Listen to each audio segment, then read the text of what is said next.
Hi, everybody. Welcome into Mile High Territory. Ryan Spilborghs here with you. It is Wednesday, a couple days after the trade deadline. Rockies going to have a day off on Thursday. And so we just finished the series against the Tampa Bay Rays. We'll get into that.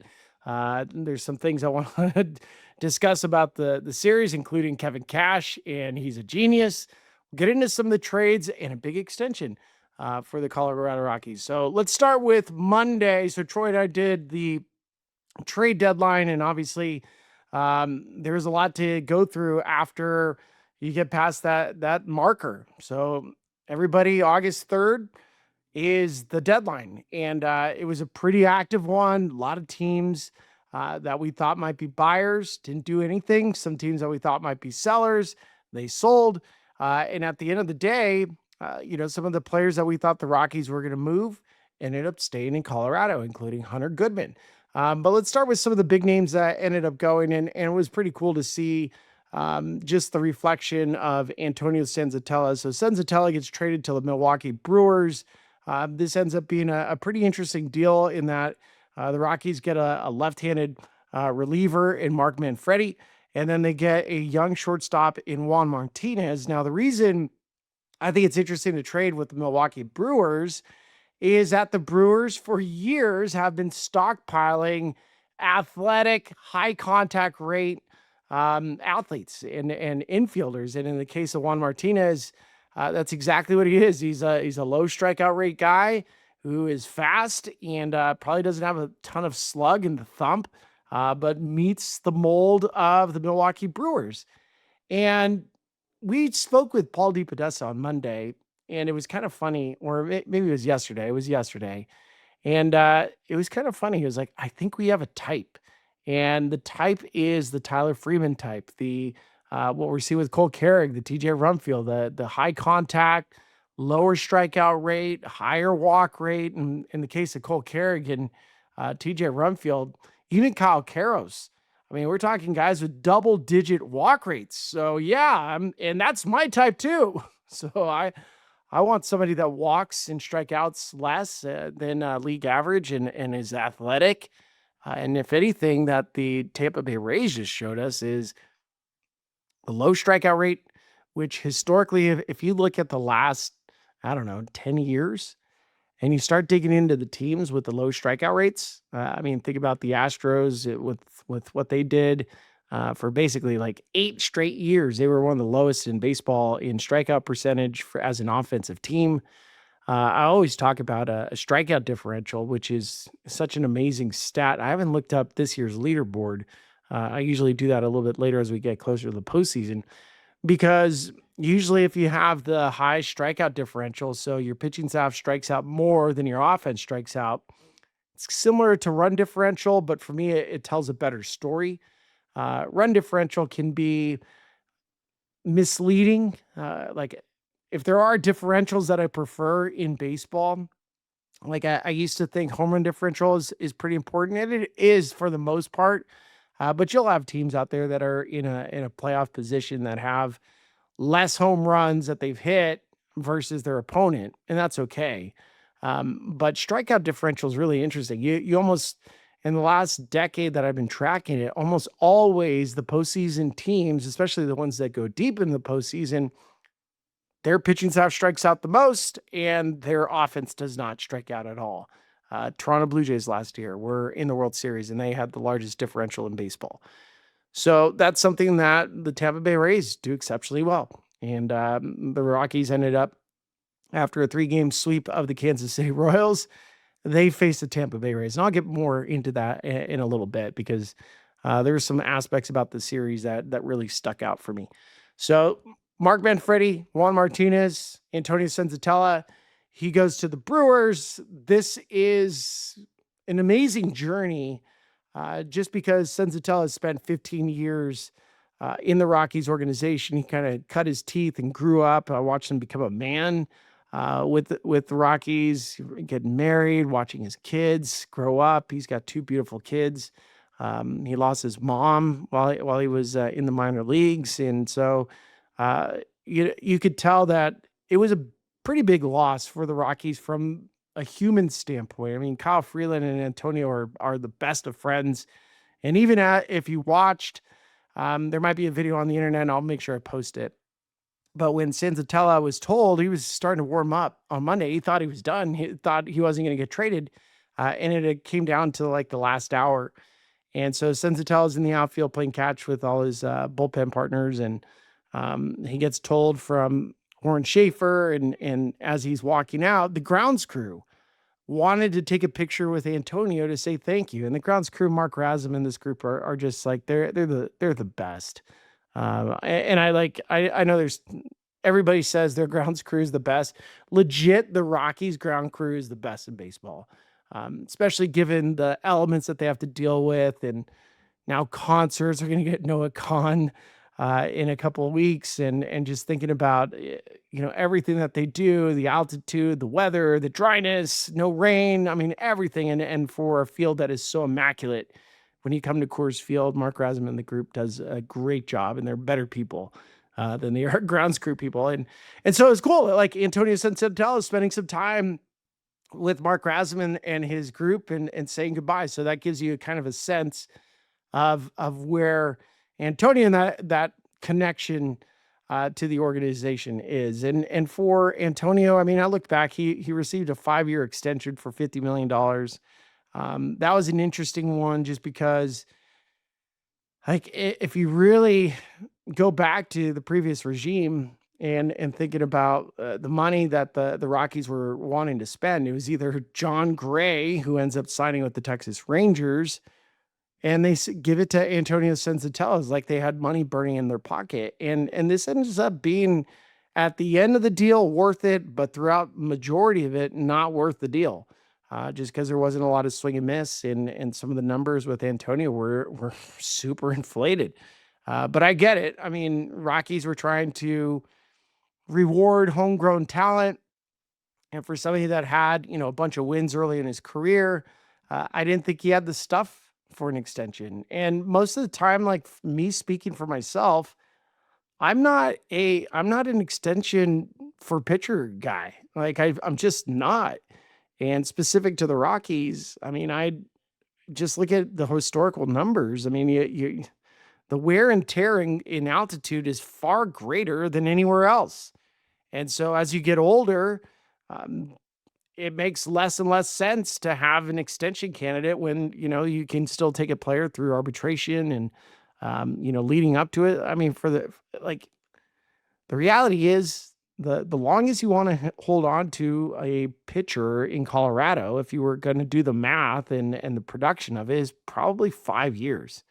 5 years. And Antonio Senzatela pitched for the Rockies for 10, 15 if you include the minor leagues. So I'm glad this resurgence for him happened. I think he's going to end up making a lot more money in this game. He was definitely like a DFA candidate a year ago. That's how bad the season was last year. And kind of remarkable. He learned a little cut fastball, started using a two-seamer, taking a little bit off the sweeping slider, and now he's part of the Milwaukee Brewers, who right now that's the best team in the National League. So very, very happy for Antonio Senzatela. For parents looking for a new path to help your child succeed this year, there's still time to enroll in K-12-powered online schools. K-12-powered schools offer tuition-free accredited online public education for students in kindergarten through 12th grade.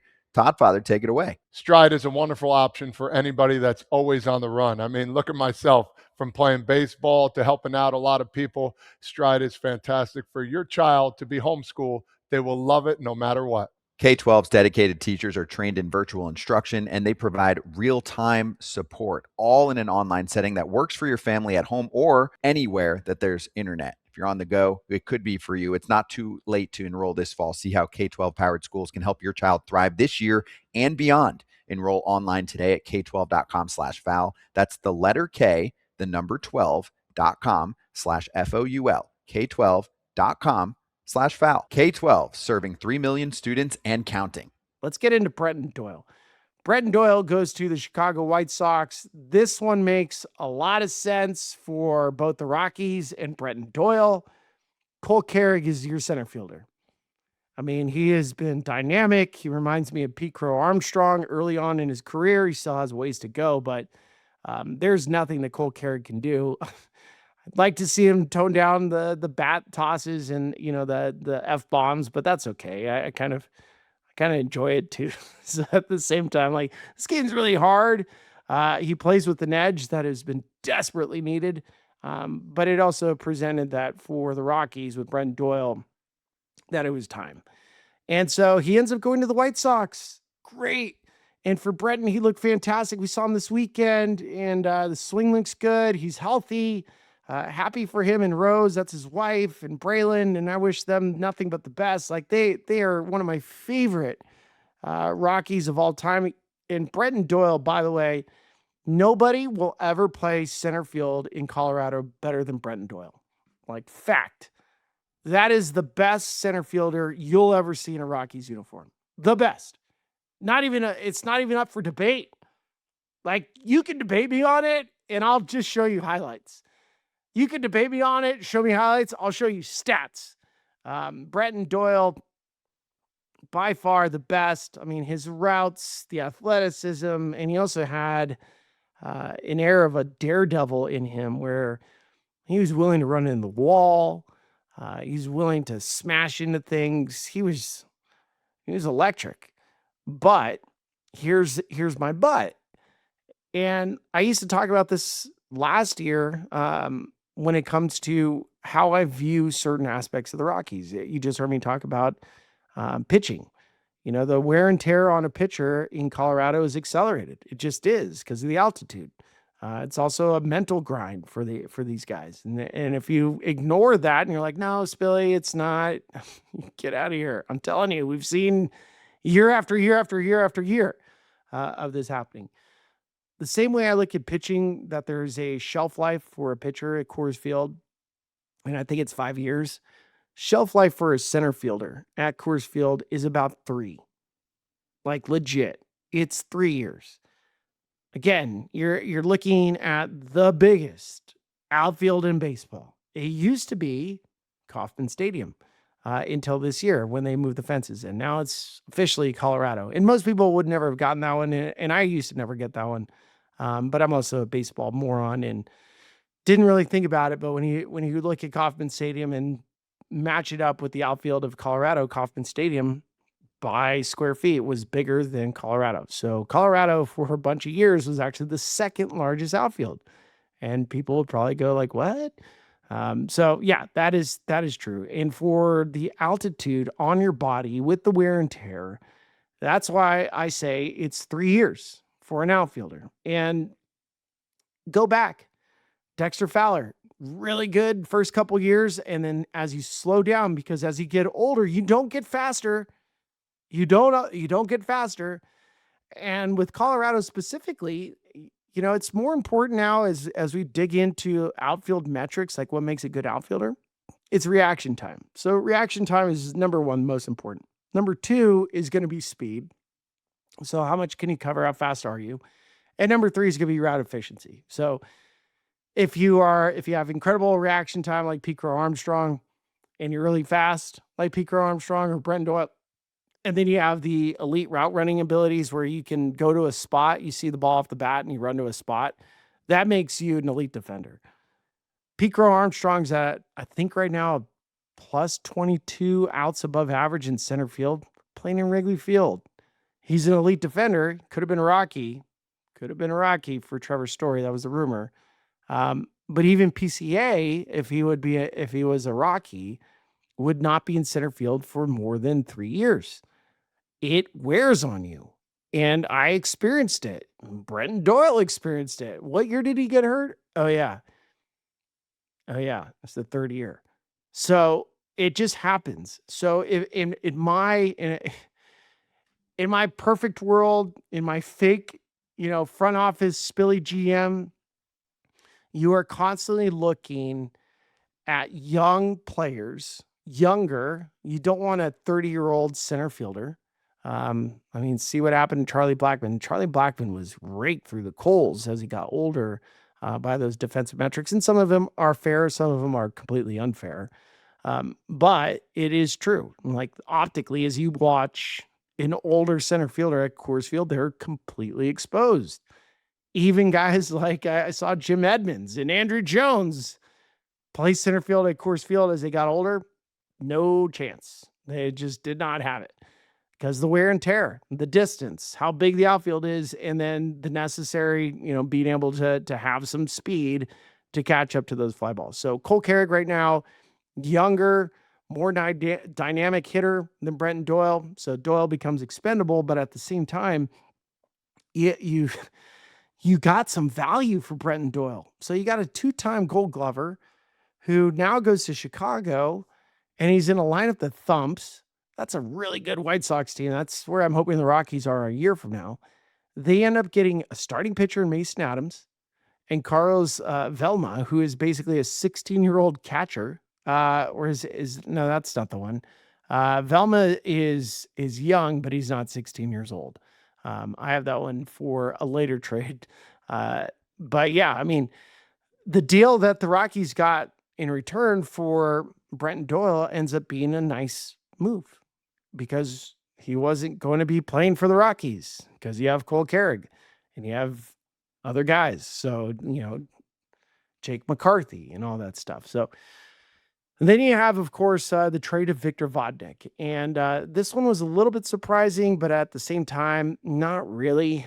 Just because Victor Vodnik and, I could sense the frustration. He's got a great arm. I kind of slow him down. Got to get him in the strike zone a little bit more often. But at the same time, like, he was totally okay being in Colorado. And I think the benefit that Vodnik will have is moving on and getting an opportunity to play somewhere else where he's not worried about the altitude. So I think it works out in all these different ways. The only surprise here was that Brendan Bernardino wasn't moved.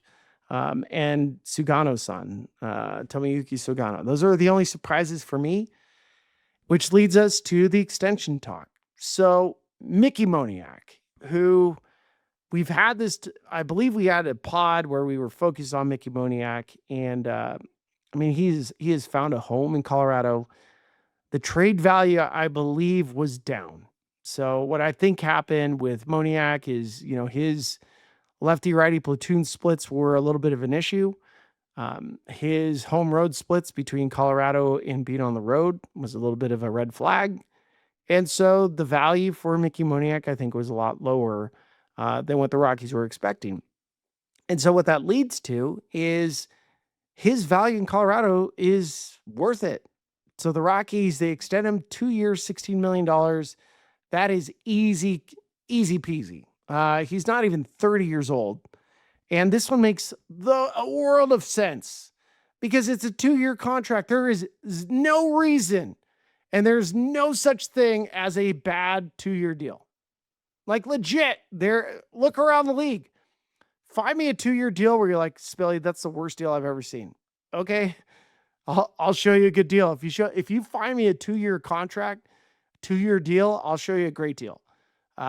You might have one good year, one bad year, and then so what? Doesn't matter.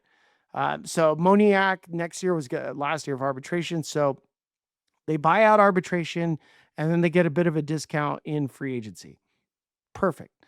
And in the case of Moniac, still capable of playing the outfield, and he provides a left-handed power bat as a DH. He's going to hit 25 to 30 homers this year. Great. He's going to hit 25 to 30 homers next year, and he might be somewhere in that vicinity 2 years from now. So he's going to end up in these 3 years, this year, next year, and the year after, around 75 home runs. 75 home runs for less than $30 million. Yes, please. Yes. So I like this move. It also showed you that the value being down, and we almost always mention that trade deadline is also extension season.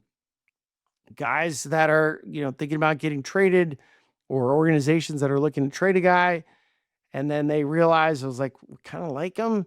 That's when you go for the extension. So we thought maybe we'd hear some rumblings from Hunter Goodman as far as an extension's getting done. That is still very close-lipped and haven't heard any information there. There's still plenty of time because you have the off season, and after the lockout and the CBA gets ratified. I mean, there's conversation because Hunter Goodman will be going to his first year of arbitration. So they'll try to be some sort of a multi-year contract there at some point. So, and if you're going to find a comp for Hunter Goodman, 2 years in a row, 30 home runs, and at the catcher's position, although I've already gone through some of the defensive metrics against him, it's basically Cal Raleigh. Look at Cal Raleigh's deal with Seattle. If you want to go to 6 years, I mean, you could follow exactly what Cal Raleigh's deal is. If you want to go less, I'm always going to be somebody, even as a former player, I think a little bit more like a general manager just because of age. And I have a bias against Coors Field for guys playing too long at Coors Field that I usually, I lend myself to like a 5-year deal where that makes sense. 3 years of arbitration, 2 years of free agency, and that would be great. That'd be like perfect. All right, so let's get into the Tampa Bay Rays. And one thing that really stood out about this Rays team, relentless. Their offense leads baseball in infield hits, bunts. They strike out the least. And, they also have a junior Caminero, which is basically a Hunter Goodman and a Yandy. And they made some interesting trades. They traded for Freddie Peralta. Rockies beat him up on Tuesday, but the Rays ended up winning this game. And two things that really stood out about the Rays series. Number one is the changeup. I've been begging for more changeups at Coors Field. It's the best pitch, front to back, not impacted by altitude in baseball. Overall, like not even at altitude. You take your changeup anywhere it travels. Michael Walker with the Royals, pitched on Friday last week, said it was the best his changeup has ever moved. The best his changeup ever moved was at Coors Field. Should give you some insight. Let's get some more guys that throw changeup. So right now the Rays lead baseball, 21% changeup rate. Nick Martinez ended up winning the last game today for a sweep of the Rockies, and he was using his changeup, 40% changeup usage. It works. So what I've been saying for a long, long time, which is fastball changeup. And if you have extension, great. If you have velo, great. But if you have a great changeup, which is why Sugano has 11 wins, he's got the split finger that works as a changeup. Even if you're watching Gabriel Hughes, his best secondary pitch is a curveball, which is giving you that front to back. That works as a change of pace. Slider, no, not so much. Sinker, not so much. Cutter, yes. Four seam with carry, you don't need it. Extension plays, changeup plays. Best relievers that the Rockies ever had. Houston Street had a changeup.